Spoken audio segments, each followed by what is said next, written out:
अब बढ़ते हैं आगे उत्तर प्रदेश की बात। उत्तर प्रदेश की राजनीति में अब ब्राह्मण अलग ही करवट ले रहे हैं, जो वर्चस्व की लड़ाई में कूद पड़े हैं। इनकी बानगी मंगलवार को उस समय दिखी जब कुशीनगर से बीजेपी के विधायक पीएन पाठक के घर बीजेपी के तकरीबन 45 से 46 ब्राह्मण विधायकों की बैठक हुई। वैसे तो इसे सहभोज नाम दिया गया था, लेकिन अंदर खाने कहा जा रहा है कि सरकार में ठाकुरों के बढ़ते वर्चस्व को लेकर अब ब्राह्मण विधायकों को लामबंद होना पड़ रहा है। तो क्या यूपी में अब बीजेपी के लिए सियासी हवा भी बदल रही है? देखिए।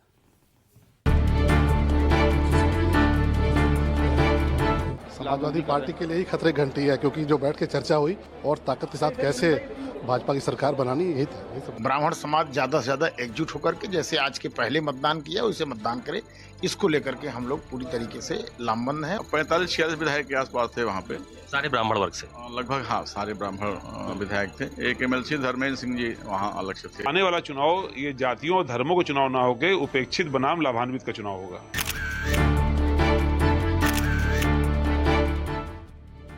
कुछ सेकंड्स के इस वीडियो और इन चंद तस्वीरों ने उत्तर प्रदेश की सियासत में नई अटकलों को जन्म दे दिया, साथ ही कई सवाल खड़े कर दिए। क्या यूपी बीजेपी में सब ठीक नहीं चल रहा? क्या बीजेपी में ब्राह्मण समाज खुद को उपेक्षित महसूस करने लगा?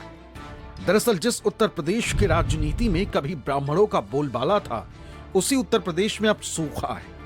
उत्तर प्रदेश में ही साल 1989 तक कुल 6 ब्राह्मण मुख्यमंत्री हुए, लेकिन उसके बाद से ब्राह्मणों के दम पर सरकारें तो बनी, लेकिन कोई भी मुख्यमंत्री की कुर्सी तक नहीं पहुंचा। योगी सरकार में ब्राह्मण कोटे से ब्रजेश पाठक को डिप्टी सीएम बनाया भी गया, लेकिन उन्हें एक पावरलेस डिप्टी सीएम माना गया। इस बीच शीतकालीन सत्र के दौरान उत्तर प्रदेश की राजधानी लखनऊ से एक ऐसी तस्वीर भी सामने आई जिसने यूपी की सियासत में हलचल पैदा कर दी। भारतीय जनता पार्टी के तमाम ब्राह्मण विधायक सहभोज के नाम पर बीजेपी के ही कुशीनगर से विधायक पीएन पाठक के घर पर जमा हुए। इस दौरान ब्राह्मण विधायकों ने अपनी ताकत का एहसास कराया और इस सहभोज में भारतीय जनता पार्टी के 40 से ज्यादा विधायक और MLC शामिल हुए। बंद कमरे में ब्राह्मणों के घटते कद और अपनी ही सरकार में हो रही उपेक्षा पर चर्चा की बात कही जा रही। दरअसल ब्राह्मण समाज का 90% वोट बीजेपी को जाता है। बावजूद इसके सरकार में विशेष वर्ग का वर्चस्व बढ़ रहा है। बीजेपी के ब्राह्मण विधायक इस पर खुलकर तो नहीं बोल रहे, लेकिन बातचीत में इशारा जरूर दे रहे हैं। क्या नाराजगी ब्राह्मण वर्ग में खास तौर पर है? क्या है कि कहीं न कहीं कुछ न कुछ हर समाज में कुछ न कुछ लोग नाराज रहते हैं, तो कहीं न कहीं जहां भी कहीं हम लोग को कमियां दिखाई पड़ेंगी, ऐसा एक प्रकार से इस बैठक के माध्यम से हम लोग रिसर्च करेंगे ना कि भाई कहाँ नाराजगी है, कहाँ पे क्या है, उन चीज़ों को हम लोग कहीं न कहीं ठीक करने का प्रयास करेंगे, जिससे 2027 में पुनः बीजेपी की सरकार बने। मैं देख रहा हूँ पूर्वांचल के ज्यादा विधायक थे, बुंदेलखंड से भी लोग थे, लेकिन पूर्वांचल के तमाम ब्राह्मण वर्ग के नेता मौजूद थे। तो ये क्या पूर्वांचल में ज्यादा? नहीं, ऐसा नहीं, सबको आना था, क्योंकि कुछ लोगों को जो है घर में कार्यक्रम या कहीं और कुछ था, इस नाते लोग नहीं आ पाए। सरकार में महत्व को लेकर भी बात हुई है क्या, कि महत्व कम है या ज्यादा मिल रहा है, क्या स्थिति है? देखिए, ऐसा कोई बात नहीं है, लेकिन रही बात यह है कि अगर कहीं से ऐसी भी बातें आएंगी तो उसको भी हम लोग ऊपर रखने का प्रयास करेंगे। उमेश जी, मुझे बताइए कि ये सहभोज की बैठक का मुख्य जो उद्देश्य था वो क्या रहा? देखिए, ब्राह्मण हमेशा से भारतीय संस्कृति और सभ्यता का पोषक रहा है, सबको लेके चलने वाला रहा है। आज इस तमाम बिगड़ी हुई परिस्थिति में जो देश की स्थिति है, समाज की स्थिति है, तमाम जातियों में देश प्रदेश बटा हुआ है, तमाम अधिकारी भी जो है वो ब्राह्मणों के खिलाफ बोल रहे हैं। अभी बिहार में एक घटना घटी, आपने देखा होगा कि वो हमारे बेटियों को हमारे पास भेजेंगे तब हम विचार करेंगे। तो ऐसे जो समाज की विकृति है उसको कैसे हम लोग सही कर सकते हैं, कैसे हम लोग सही समाज को लेके आगे बढ़ सकते हैं, इस पे एक चर्चा थी चाय पर। इसी बैठक में शामिल एक नाम शलभमणि त्रिपाठी का भी है। शलभमणि योगी समर्थक और देवरिया से बीजेपी के विधायक। हालांकि इस बैठक को लेकर उनका सधा हुआ जवाब है कि ब्राह्मणों की बैठक नहीं बल्कि एक निजी कार्यक्रम था, जिसमें बीजेपी को मजबूत करने पर चर्चा हुई और साथ ही ये बैठक समाजवादी पार्टी को यूपी की सियासत से उखाड़ फेंकने के लिए हुई थी। ब्राह्मणों को लेकर के एक बैठक हुई है, क्या है वो मसला? कोई बैठक नहीं हुई है, आप लोग उसको अनावश्यक बैठक का रूप दे रहे हैं। किसी घर पर कोई कार्यक्रम था, अब आप अपने घर पर कोई कार्यक्रम करेंगे, बुलाएंगे तो पहुंचेंगे हम लोग। अब आपने किसको किसको बुला रखा है, ये हम थोड़े पूछेंगे किसको आपने बुलाया किसको नहीं बुलाया। समाजवादी पार्टी ने ट्वीट कर दिया, कहा है कि पोस्ट किया, कहा है कि ये आपस में टकराव शुरू हो गया, ठाकुर के बाद अब ब्राह्मण।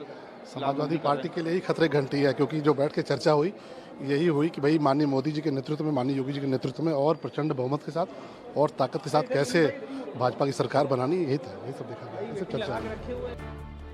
यहाँ ये समझना जरूरी है कि आखिर इस बैठक की जरूरत क्यों पड़ी और बीजेपी में ब्राह्मणों की स्थिति क्या। ब्राह्मण विधायकों का मानना है कि मौजूदा सरकार में ब्राह्मणों का कद तेजी से घटा है और ठाकुर विधायकों को ज्यादा तवज्जो दी जा रही है, जबकि ब्राह्मणों ने सबसे ज्यादा बीजेपी को वोट किया। ठाकुर विधायकों ने लामबंद होकर क्षत्रिय कुटुंब का आयोजन कर मॉनसून सत्र के दौरान एकजुटता दिखाई थी, इसलिए जरूरी था कि ब्राह्मण भी अपनी ताकत का एहसास कराएं। मौजूदा सरकार में ब्राह्मणों को एडजस्ट तो किया गया, लेकिन अधिकार नहीं मिले। डिप्टी सीएम ब्रजेश पाठक इसका उदाहरण है। अलग अलग जातियां, खासतौर से दलित और पिछड़े समाज के लोग लामबंद होकर आगे निकल रहे हैं और ब्राह्मण खुद को पीछे छूटा हुआ महसूस कर रहे हैं। अब ये जो लड़ाई है उपेक्षित बनाम लाभान्वित वर्ग की है कि लाभान्वित कौन हो रहा है, उपेक्षित कौन है।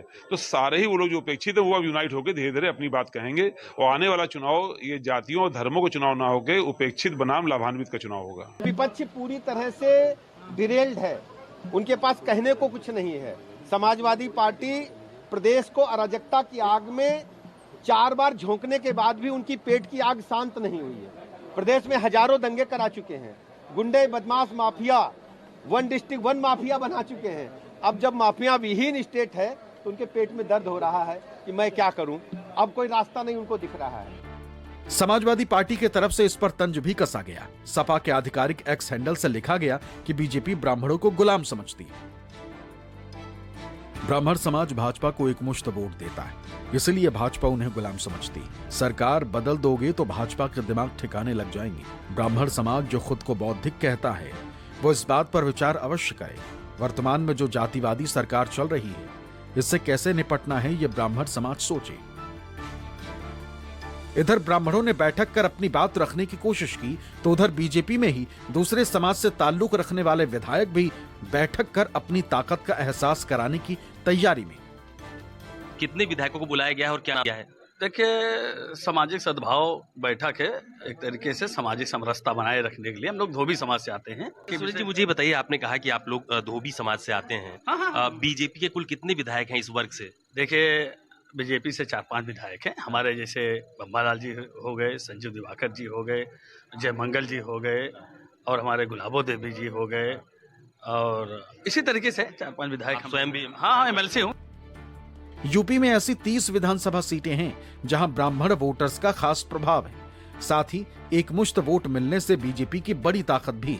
ऐसे में अगर ये वोट बैंक खिसका तो बीजेपी को 27 में नुकसान उठाना पड़ सकता है। लखनऊ से अशोक तिवारी के साथ मानस श्रीवास्तव, न्यूज़ 24।